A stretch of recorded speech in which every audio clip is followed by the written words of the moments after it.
ಆಟವಾಡ್ತಾ ಇದ್ದ ವೇಳೆ ಕೈಗೆ ಸಿಕ್ಕಂತಹ ಪಿಸ್ತೂಲ್ನಿಂದ ಮಗುವೊಂದು ಗುಂಡು ಹಾರಿಸಿದ ಪರಿಣಾಮ ಓರ್ವ ವ್ಯಕ್ತಿ ಗಂಭೀರವಾಗಿ ಗಾಯಗೊಂಡಂತಹ ಘಟನೆ ಬೆಂಗಳೂರಲ್ಲಿ ನಡೆದಿದೆ. ಇಲ್ಲಿನ ಲಗ್ಗೆರೆಯಲ್ಲಿ ಈ ಘಟನೆ ನಡೆದಿದೆ. ಮುನಿರಾಜು ಎಂಬವರ ಮೊಮ್ಮಗ ಪಾಂಡುರಂಗ ಆಟವಾಡ್ತಾ ಇದ್ದಾಗ ಮುನಿರಾಜುರವರ ಪಿಸ್ತೂಲ್ ಕೈಗೆ ಸಿಕ್ಕಿದೆ. ಅದನ್ನು ಹಿಡ್ಕೊಂಡಂತಹ ಮಗು ಆಟವಾಡ್ತಾ ಇದ್ದಾಗ ಆಕಸ್ಮಿಕವಾಗಿ ಫೈರಿಂಗ್ ಆಗಿದೆ. ಈ ಗುಂಡು ಸ್ಥಳದಲ್ಲಿದ್ದಂತಹ ಗೋವಿಂದಪ್ಪರ ಕುತ್ತಿಗೆ ಸೀಳಿ ಹೊರಬಂದಿದೆ. ಸದ್ಯ ಘಟನೆಯಲ್ಲಿ ಗಾಯಗೊಂಡಿರುವ ಗೋವಿಂದಪ್ಪರಿಗೆ ಸ್ಪರ್ಶ ಆಸ್ಪತ್ರೆಯಲ್ಲಿ ಚಿಕಿತ್ಸೆ ನೀಡಲಾಗ್ತಾ ಇದೆ. ಇನ್ನು ಆಸ್ಪತ್ರೆಗೆ ಗಾಯಾಳು ಗೋವಿಂದಪ್ಪ ಪುತ್ರ ಶ್ರೀನಿವಾಸ್ ಹಾಗೂ ಉತ್ತರ ವಿಭಾಗದ ಡಿಸಿಪಿ ಸುರೇಶ್ ಭೇಟಿ ಕೊಟ್ಟಿದ್ದಾರೆ. ಪೀಣ್ಯ ಪೊಲೀಸ್ ಠಾಣಾ ವ್ಯಾಪ್ತಿಯಲ್ಲಿ ನಡೆದಿರುವಂತಹ ಘಟನೆ ಸಂಬಂಧ ಪೊಲೀಸರು ತನಿಖೆ ನಡೆಸ್ತಾ ಇದ್ದಾರೆ. ಇನ್ನು ಘಟನೆಯಲ್ಲಿ ಗಂಭೀರವಾಗಿ ಗಾಯಗೊಂಡಿದ್ದ ಗೋವಿಂದಪ್ಪರಿಗೆ ಸ್ಕ್ಯಾನ್ ಮಾಡಲಾಗಿದ್ದು ಸದ್ಯ ಆಪರೇಷನ್ ಮಾಡಲಾಗ್ತಾ ಇದೆ ಅಂತ ಆಸ್ಪತ್ರೆಯ ವೈದ್ಯ ಚಿನ್ನದೊರೈ ಹೇಳಿದ್ದಾರೆ.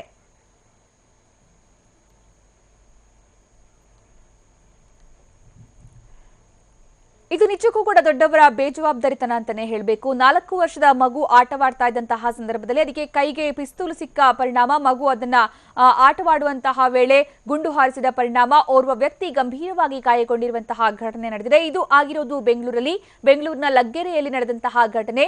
ಮುನಿರಾಜು ಎಂಬವರ ಮೊಮ್ಮಗ 4 ವರ್ಷದ ಪಾಂಡುರಂಗ ಆಟವಾಡ್ತಾ ಇದ್ದಾಗ ಮುನಿರಾಜುರವರ ಪಿಸ್ತೂಲ್ ಪಾಂಡುರಂಗನ ಕೈಗೆ ಸಿಕ್ಕಿದೆ. ಅದನ್ನು ಹಿಡ್ಕೊಂಡಂತಹ ಮಗು ಪಾಂಡುರಂಗ ಆಡ್ತಾ ಆಕಸ್ಮಿಕವಾಗಿ ಫೈರಿಂಗ್ ಆಗೋಗಿದೆ. ಈ ಗುಂಡು ಸ್ಥಳದಲ್ಲಿದ್ದಂತಹ ಗೋವಿಂದಪ್ಪ ಇವರು ಅವರ ಮನೆಗೆ ಗೆಸ್ಟ್ ಆಗಿ ಬಂದಿದ್ರು. ಅವರ ಕುತ್ತಿಗೆ ಸೀಳಿ ಹೊರ ಬಂದಿದೆ. ಸದ್ಯ ಘಟನೆಯಲ್ಲಿ ಗಾಯಗೊಂಡಿರುವಂತಹ ಗೋವಿಂದಪ್ಪರಿಗೆ ಸ್ಪರ್ಶ ಆಸ್ಪತ್ರೆಯ ತುರ್ತು ಚಿಕಿತ್ಸಾ ವಿಭಾಗದಲ್ಲಿ ಚಿಕಿತ್ಸೆ ಕೊಡಲಾಗ್ತಾ ಇದೆ. ಇನ್ನು ಆಸ್ಪತ್ರೆಗೆ ಗಾಯಾಳು ಗೋವಿಂದಪ್ಪ ಪುತ್ರ ಶ್ರೀನಿವಾಸ್ ಆಗಮಿಸಿದ್ದಾರೆ. ಜೊತೆಗೆ ಉತ್ತರ ವಿಭಾಗದ ಡಿಸಿಪಿ ಸುರೇಶ್ ಭೇಟಿ ಕೊಟ್ಟಿದ್ದಾರೆ. ಪೀಣ್ಯ ಪೊಲೀಸ್ ಠಾಣಾ ವ್ಯಾಪ್ತಿಯಲ್ಲಿ ಈ ಘಟನೆ ನಡೆದಿದ್ದು ಪೊಲೀಸರು ಈಗ ತನಿಖೆ ಮುಂದುವರೆಸಿದ್ದಾರೆ. ಇನ್ನು ಘಟನೆಯಲ್ಲಿ ಗಂಭೀರವಾಗಿ ಗಾಯಗೊಂಡಿದ್ದ ಗೋವಿಂದಪ್ಪರಿಗೆ ಸ್ಕ್ಯಾನ್ ಕೂಡ ಮಾಡಲಾಗಿದೆ. ಜೊತೆಗೆ ಸದ್ಯ ಆಪರೇಷನ್ ಕೂಡ ಮಾಡಲಾಗ್ತಾ ಇದೆ ಅಂತ ಆಸ್ಪತ್ರೆಯ ವೈದ್ಯ ಚಿನ್ನದೊರೈ ಹೇಳಿದ್ದಾರೆ.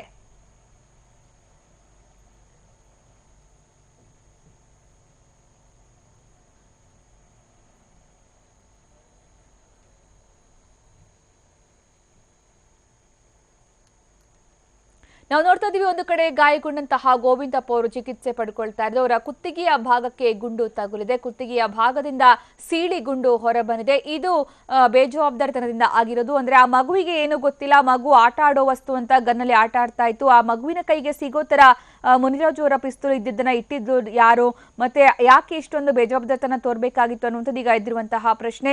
ಆಕಸ್ಮಿಕವಾಗಿ ಮಗುವಿನ ಕೈಯಿಂದ ಗುಂಡು ಹಾರಿದೆ, ಫೈರಿಂಗ್ ಆಗಿದೆ. ಇದರಿಂದ ಅಲ್ಲೇ ಇದ್ದಂತಹ ಗೋವಿಂದಪ್ಪ ಅವರ ಕುತ್ತಿಗೆಗೆ ಈ ಗುಂಡು ತಗುಲಿ ಕುತ್ತಿಗೆ ಸೀಳಿ ಆ ಗುಂಡು ಹೊರ ಬಂದಿದೆ. ನಾವು ನೋಡಬಹುದು, ರಕ್ತದ ಮಡುವಿನಲ್ಲಿ ಇದ್ದಾರೆ ಗೋವಿಂದಪ್ಪ ಅವರು. ಮತ್ತೊಂದು ಕಡೆ ಅವರ ಕುತ್ತಿಗೆಗೆ ಆಪರೇಷನ್ ಕೂಡ ಮಾಡಲಾಗಿದೆ, ಅಲ್ಲಿ ಬ್ಯಾಂಡೇಜ್ ಕೂಡ ಹಾಕಿರೋದು. ಇನ್ನೊಂದು ಕಡೆ ಆಸ್ಪತ್ರೆಗೆ ಪೊಲೀಸರು ಭೇಟಿ ಕೊಟ್ಟು ವಿಚಾರಣೆ ನಡೆಸ್ತಾ ಇದ್ದಾರೆ. ಈ ಬಗ್ಗೆ ಹೆಚ್ಚಿನ ಮಾಹಿತಿ ನೀಡ್ತಾರೆ ನಮ್ಮ ಪ್ರತಿನಿಧಿ ಮಂಜೇಗೌಡ. ಸದ್ಯ ಗೋವಿಂದಪ್ಪ ಅವರ ಆರೋಗ್ಯ ಸ್ಥಿತಿ ಬಗ್ಗೆ ವೈದ್ಯರು ಏನ್ ಹೇಳ್ತಾ ಇದ್ದಾರೆ, ಮತ್ತೆ ಈ ಅಚಾತುರ್ಯಕ್ಕೆ ಕಾರಣ ಏನಾಯ್ತು? ಸುಕನ್ಯಾ, ಏನು ಇವತ್ತು ಬೆಳಗ್ಗೆ ಒಂದು 10 ಗಂಟೆ ಸುಮಾರಿಗೆ ಗೋವಿಂದಪ್ಪ ಹಾಗೇನೆ ಮುನಿರಾಜು ಅವರು ಸಾಕಷ್ಟು ವರ್ಷಗಳಿಂದ ಸ್ನೇಹಿತರು. ಹಾಗೇನೆ ಏನು ಗೋವಿಂದಪ್ಪ ಅವರು ಈ ಹಿಂದೆ ಇಸ್ರೋದಲ್ಲಿ ಕೆಲಸ ಮಾಡ್ತಾ ಇದ್ದಿದ್ರಿಂದ ಇತ್ತೀಚೆಗಷ್ಟೇ ನಿವೃತ್ತಿಯನ್ನು ಹೊಂದಿ ಏನೋ ಅವರು ಮನೆಗೆ ಬಂದಿದ್ರು. ಕೆಲ ದಿನಗಳ ನಂತರ ಏನು ಇವರಿಬ್ರು ನೋಡಿ ಮತ್ತೆ ಒಂದು ಒಡನಾಟ ತುಂಬಾ ಚೆನ್ನಾಗಿ ಹೆಚ್ಚಾಗಿತ್ತು. ಹೀಗಾಗಿ ಇವತ್ತು ಬೆಳಿಗ್ಗೆ ಒಂದು ಕಾರ್ಯಕ್ರಮಕ್ಕೆ ಹೋಗೋ ನಿಮಿತ್ತವಾಗಿ ಗೋವಿಂದಪ್ಪ ಅವರು ಮುನಿರಾಜು ಅವ್ರ ಮನೆಗೆ ಇವತ್ತು ಬೆಳಿಗ್ಗೆ ಹೋಗಿದ್ರು. ಹಾಗೇನೆ ಮುನಿರಾಜು ಅವರು ಏನು ಅಲ್ಲಿ ಈ ಭಾಗದ ಒಂದು ಲ್ಯಾಂಡ್ ಲಾರ್ಡ್ ಸಾಕಷ್ಟು ಆಸ್ತಿ ಇರ್ತಿದ್ರಂತವ್ರು, ಹಾಗೇನೆ ರಿಯಲ್ ಎಸ್ಟೇಟ್ ಅನ್ನ ಮಾಡ್ತಿದ್ರಂತವ್ರು. ಈಗ ಅವ್ರ ಮನೇಲಿ ಒಂದು ಪಿಸ್ತೂಲ್ ನ ಕೂಡ ಇಟ್ಕೊಂಡಿದ್ರು. ಯಾವಾಗಲೂ ಆ ಪಿಸ್ತೂಲ್ ಅನ್ನ ಜೊತೆಲಿ ಇಟ್ಕೊಂಡೇ ಓಡಾಡ್ತಾ ಇದ್ರು. ಇವತ್ತು ಬೆಳಿಗ್ಗೆ ಏನ್ ಮಾಡಿದ್ರೆ ಗೋವಿಂದಪ್ಪ ಅವರು ಸಹಜವಾಗಿ ಅವ್ರ ಮನೆಗೆ ಹೋಗಿದ್ದಾರೆ. ಬೆಳಿಗ್ಗೆ ಒಂದು ಕಾರ್ಯಕ್ರಮಕ್ಕೆ ಹೋಗೋಣ ಅಂತ. ನಂತರ ಮುನಿರಾಜು ಅವರು ತಮ್ಮ ಏನು ಡ್ರೆಸ್ ನ ಬದಲಾಯಿಸ್ಕೊಂಡು ಬರ್ತೀನಿ, ಒಂದ್ 2 ನಿಮಿಷ ಕೂತಿರು ಅಂತ ಹೇಳಿ ಸ್ನೇಹಿತರಿಗೆ ಒಳಗಡೆ ಹೋಗಿದ್ದಾರೆ. ಈ ವೇಳೆ ಅಲ್ಲಿದ್ದಂತಹ ಮುನಿರಾಜು ಅವರ ಮೊಮ್ಮಗ 4 ವರ್ಷದ ಬಾಲಕ ಪಾಂಡುರಂಗ್ ಅಂತ ಈ ಹುಡುಗ, ಈ ಬಾಲಕ ಅವನಿಗೆ ಗೊತ್ತಿಲ್ಲ, ಹೋಗಿ ಆ ಪಿಸ್ತೂಲ್ ಅನ್ನ ಎತ್ಕೊಂಡು ಬಂದ್ಬಿಟ್ಟು ಇವರು ಗೋವಿಂದಪ್ಪ ಅವರು ಪೇಪರ್ ನ ಓದ್ತಾ ಕೂತಿದ್ರು. ಪೇಪರ್ ಓದ್ತಕ್ಕಂಥ ಸಂದರ್ಭದಲ್ಲಿ ಅವ್ರು ಗಮನಿಸಿದ್ದಾರೆ ಮಗು ಕೈಯಲ್ಲಿ ಪಿಸ್ತೂಲ್ ಇರೋದನ್ನ. ಅವ್ರು ವಿಚಾರಿಸಬೇಕು ಅನ್ನೋದ್ರೊಳಗಡೆ ಆ ಮಗು ಅದನ್ನ ಏನೋ ಟ್ರಿಗರ್ ನ ಒತ್ತಿ ಫೈರ್ ಮಾಡಿದೆ. ಫೈರ್ ಆದ ತಕ್ಷಣ ಅದಕ್ಕೆ ಏನು ಗೋವಿಂದಪ್ಪ ಅವರ ಕುತ್ತಿಗೆಯಿಂದ ಒಂದು ಬದಿಯಿಂದ ಹೋಗಿ ಮತ್ತೊಂದು ಬದಿಯಿಂದ ಹೊರ ಹೋಗಿದೆ ಗುಂಡು, ಬುಲೆಟ್. ಆ ನಂತರ ಏನು ತಕ್ಷಣಕ್ಕೆ ಅವ್ರನ್ನ ಸಮೀಪದ ಸ್ಪರ್ಶ ಆಸ್ಪತ್ರೆಗೆ ತೆಗೆದುಕೊಂಡು ದಾಖಲು ಮಾಡಿದ್ದಾರೆ. ಬೆಳಗ್ಗಿಂದ ಕೂಡ ಅವರು ಸ್ಟೇಬಲ್ ಆಗೇ ಇದ್ದಾರೆ. ಹಾಗೇನೆ ಪೊಲೀಸರು ವಿಚಾರ ಗೊತ್ತಾದ ನಂತರ ಕೂಡ ಅವರು ಪೊಲೀಸರು ಬಂದು ವಿಚಾರಣೆ ಮಾಡಿದ್ದಾರೆ. ಈ ವೇಳೆ ಕೂಡ ಅವರು ಏನು ನಡೆದಂತ ಇನ್ಸಿಡೆಂಟ್ ಈ ರೀತಿ ಆಯ್ತು, ನಾನು ಅವ್ರ ಮನೆಗೆ ಹೋಗಿದ್ದೆ, ಮನೆಗೆ ಹೋದಂತ ಸಂದರ್ಭದಲ್ಲಿ ಮುನಿರಾಜು ಅವರು ಬಟ್ಟೆ ಬದಲಾಯಿಸ್ಕೊಂಡ್ ಬರ್ತೀನಿ ಅಂತ ಹೋದ್ರು. ಈ ವೇಳೆ ಮಗು ಕೈಯಲ್ಲಿ ಹೇಗೆ ಪಿಸ್ತೂಲ್ ಸಿಕ್ತು ಗೊತ್ತಿಲ್ಲ, ಪಿಸ್ತೂಲ್ ನ ತೆಗೆದುಕೊಂಡು ಬಂದು ಫೈರ್ ಮಾಡ್ಬಿಟ್ಟಿದೆ. ನಾನು ನೋಡಿದಾಗ ಮಗು ಒಂದೇ ಅಲ್ಲಿ ಕಣ್ಮುಂದೆ ಇದ್ದು. ನಂತರ ನನಗೆ ಅನ್ಕಾನ್ಶಿಯಸ್ ಆಯ್ತು. ನಂತರ ನಾನು ನೋಡಿದಾಗ ಆಸ್ಪತ್ರೆಯಲ್ಲಿ ಇದೆ ಅಂತಕ್ಕಂಥ ಮಾತನ್ನ ಗೋವಿಂದಪ್ಪ ಅವರು ಹೇಳಿದ್ದಾರೆ. ಈ ವಿಚಾರಕ್ಕೆ ಸಂಬಂಧಪಟ್ಟ ಏನು ಇವರು ಕೂಡ ಆತ್ಮೀಯ ಸ್ನೇಹಿತರು. ಹೀಗಾಗಿ ಪೊಲೀಸ್ ಇದುವರೆಗೂ ಕೂಡ ಏನು ಪಿಸ್ತೂಲ್ನಾಗ್ಲಿ ಅಥವಾ ಗುಂಡನ ಇಂದು ಕೂಡ ಅವರು ವಶಕ್ಕೆ ತೆಗೆದುಕೊಂಡಿಲ್ಲ. ಏನು ಸ್ಥಳವನ್ನು ಅಷ್ಟೇ ನೋಡ್ಕೊಂಡು ಬಂದಿದ್ದಾರೆ. ಸದ್ಯಕ್ಕೆ ಈಗೇನು ಗೋವಿಂದಪ್ಪ ಅವರು ಕೊಡ್ತಕ್ಕಂಥ ಹೇಳಿಕೆಗಳ ಆಧಾರದ ಮೇಲೆ ದೂರನ್ನ ದಾಖಲಿಸಲಿಕ್ಕೆ ನಿರ್ಧಾರ ಮಾಡಿದ್ದಾರೆ. ಹೀಗಾಗಿ ಸದ್ಯಕ್ಕೆ ಗೋವಿಂದಪ್ಪ ಅವರಿಗೆ ಏನೋ ಒಂದು ಬದಿಯಿಂದ ಕುತ್ತಿಗೆಯಿಂದ ಒಂದು ಬದಿಯಲ್ಲಿ ಹೋಗಿ ಮತ್ತೊಂದು ಬದಿಯಲ್ಲಿ ಹೊರಗೆ ಬಂದಿದೆ ಗುಂಡು. ಈ ವಿಚಾರವಾಗಿ ಆಸ್ಪತ್ರೆ ವೈದ್ಯರು ಕೂಡ ಸಾಕಷ್ಟು ಕಾಳಜಿ ವಹಿಸಿ ಚಿಕಿತ್ಸೆಯನ್ನು ಕೊಡ್ತಾ ಇದ್ದಾರೆ. ಸದ್ಯಕ್ಕೆ ಈಗ ಒಂದು ಅವರ ಆರೋಗ್ಯ ಸ್ಥಿರವಾಗಿದೆ. ಮತ್ತೆ ಒಂದು ಚಿಕ್ಕದೊಂದು ಆಪರೇಷನ್ ಕೂಡ ಅವ್ರಿಗೆ ಮಾಡಬೇಕಾಗ್ತದೆ. ಯಾಕೆಂದ್ರೆ ಗುಂಡು ಪಾಸ್ ಆಗಿರ್ತಕ್ಕಂಥ ಜಾಗದಲ್ಲಿ ಮತ್ತೇನಾದ್ರೂ ಸಮಸ್ಯೆ ಇದೆಯಾ ಅದನ್ನು ಕೂಡ ನಾವು ಪರಿಶೀಲನೆ ಮಾಡಿ ನಂತರ ಅದಕ್ಕೆ ಫಿಕ್ಸ್ ಮಾಡ್ತಕ್ಕಂಥ ಕೆಲಸವನ್ನ ಮಾಡ್ತೀವಿ. ಹೀಗಾಗಿ ಒಂದು ಆಪರೇಷನ್ ಮಾಡಬೇಕು ಅಂತಕ್ಕಂಥದ್ದನ್ನ ಕೂಡ ಆಸ್ಪತ್ರೆ ವೈದ್ಯರು ಹೇಳಿದ್ರು. ಹಾಗೇನೆ ಸ್ಥಳಕ್ಕೆ ಡಿಸಿಪಿ ಗಿರೀಶ್ ಅವರು ಕೂಡ ಬಂದ್ರು. ಗಿರೀಶ್ ಅವರು ಬಂದು ಮತ್ತೆ ಅವರಿಂದ ಮತ್ತೆ ಇನ್ನೊಂದು ಹೇಳಿಕೆಯನ್ನ ತೆಗೆದುಕೊಂಡ್ರು. ಯಾರು ಗೋವಿಂದಪ್ಪ ಅವರು ಏನು ಟ್ರೀಟ್ಮೆಂಟ್ ತಗೊಳ್ತಾ ಇದ್ದಾರೆ ಅವರಿಂದ ಮಾಹಿತಿಯನ್ನ ಕಲೆ ಹಾಕಿದ್ರು. ಆ ನಂತರ ಡಿಸಿಪಿ ಅವರು ಹೇಳಿದ್ರು ಅದನ್ನೇ ಏನು ಗೋವಿಂದಪ್ಪ ಅವರು ಹೇಳಿದ್ದನ್ನೇ ರಿಪೀಟ್ ಮಾಡಿದ್ರು. ಒಟ್ಟಾರೆ ಈ ಇದು ಏನು ಅಚಾನಕ್ ಆಗಿ ಏನು ಚಿಕ್ಕ ಹುಡುಗನ ಕೈಯಲ್ಲಿ ಒಂದು ಪಿಸ್ತೂಲ್ ಸಿಕ್ಬಾರ್ದಾಯ್ತು. ಆ ಸಿಕ್ಕಿದ್ರಿಂದಾಗಿ ಒಂದು ಅವಘಡ ನಡೆದಿದೆ. ಈಗ ಸದ್ಯಕ್ಕೆ ಗೋವಿಂದಪ್ಪ ಕೂಡ ಪ್ರಾಣಾಪಾಯದಿಂದ ಪಾರಾಗಿದ್ದಾರೆ. ಏನ್ ಪೀಣ್ಯ ಪೊಲೀಸರು ಕೂಡ ಈ ಒಂದು ವಿಚಾರವಾಗಿ ತನಿಖೆ ನಡೆಸ್ತಾ ಇದ್ದಾರೆ. ಸುಕನ್ಯಾ, ಧನ್ಯವಾದ ಮಂಚೇಗೌಡ.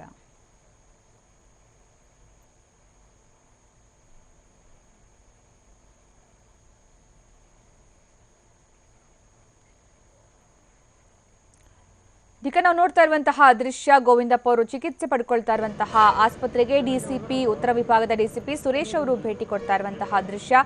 ಅದರ ಜೊತೆಗೆ ಗಾಯಾಳು ಗೋವಿಂದಪ್ಪ ಅವರ ಸ್ನೇಹಿತ ರಾಜು ಕೂಡ ಭೇಟಿ ಕೊಟ್ಟಿದ್ದಾರೆ. ಜೊತೆಗೆ ಅವರ ಪುತ್ರ ಶ್ರೀನಿವಾಸ್ ಕೂಡ ಭೇಟಿ ಕೊಟ್ಟಿದ್ದಾರೆ. ಡಿಸಿಪಿ ಸುರೇಶ್ ಭೇಟಿ ಕೊಟ್ಟು ಈಗ ವಿಚಾರಣೆಯನ್ನ ನಡೆಸ್ತಾ ಇದ್ದಾರೆ. ಏನಾಯ್ತು ಅನ್ನೋದರ ಬಗ್ಗೆ ಪರಿಶೀಲನೆಯನ್ನ ಕೈಗೊಂಡಿದ್ದಾರೆ. ಗೋವಿಂದಪ್ಪ ಅವರ ಕುತ್ತಿಗೆಗೆ ಏನು ಆಕಸ್ಮಿಕವಾಗಿ ತಗುಲಿರುವಂತಹ ಗುಂಡು, ಅದು ಕೂಡ ಮುನಿರಾಜು ಅವರ ಪಿಸ್ತೂಲಿಂದ ಮೊಮ್ಮಗು ಆಟ ಆಡ್ತಾ ಇದ್ದಂತಹ ಸಂದರ್ಭದಲ್ಲಿ ಆಗಿರುವಂತಹ ಘಟನೆ ಇದು. ಒಟ್ಟಾರೆ ಈ ಒಂದು ಆಕಸ್ಮಿಕ ಘಟನೆ ಬಗ್ಗೆ ಇದು ಆಕಸ್ಮಿಕವಾ ಅಥವಾ ಬೇರೆ ಏನಾದರೂ ಕಾರಣ ಇತ್ತಾ ಅಥವಾ ಇದ್ರ ವಿಚಾರವಾಗಿ ಇನ್ನಷ್ಟು ಪ್ರಶ್ನೆಗಳನ್ನ ಕೇಳೋದಕ್ಕೆ, ಇನ್ನಷ್ಟು ವಿಚಾರಣೆ ನಡೆಸೋದಕ್ಕೆ, ತನಿಖೆಯನ್ನು ನಡೆಸೋದಕ್ಕೆ ಈಗ ಉತ್ತರ ವಿಭಾಗದ ಡಿಸಿಪಿ ಸುರೇಶ್ ಅವರು ಕೂಡ ಸ್ಥಳಕ್ಕೆ ಭೇಟಿ ಕೊಡ್ತಾ ಇರುವಂತಹ ದೃಶ್ಯ ನಾವೀಗ ನೋಡ್ತಾ ಇದ್ವಿ. ಸ್ಪರ್ಶ ಆಸ್ಪತ್ರೆಗೆ ಅವರು ಭೇಟಿ ಕೊಟ್ಟು ಗೋವಿಂದಪ್ಪ ಅವರ ಜೊತೆಗೆ ಮಾತುಕತೆಯನ್ನ ನಡೆಸಲಿದ್ದಾರೆ.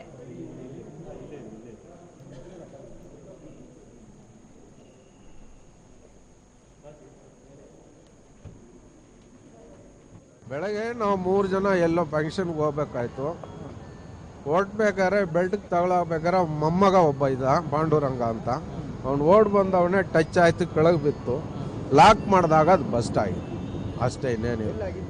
ಮನೆಗೆ ಅವ್ರ ಮನೆಗೆ ಮುಂದೆ ನಾವೆಲ್ಲ ಇದೀವಿ, ಅವ್ರಿಗೆ ತಗೊಳ್ಬಿಟ್ಟು ಗೋವಿಂದಪ್ಪ ಅಣ್ಣವ್ರಿಗೆ ತಗೊಳ್ತು ಅಷ್ಟೇ.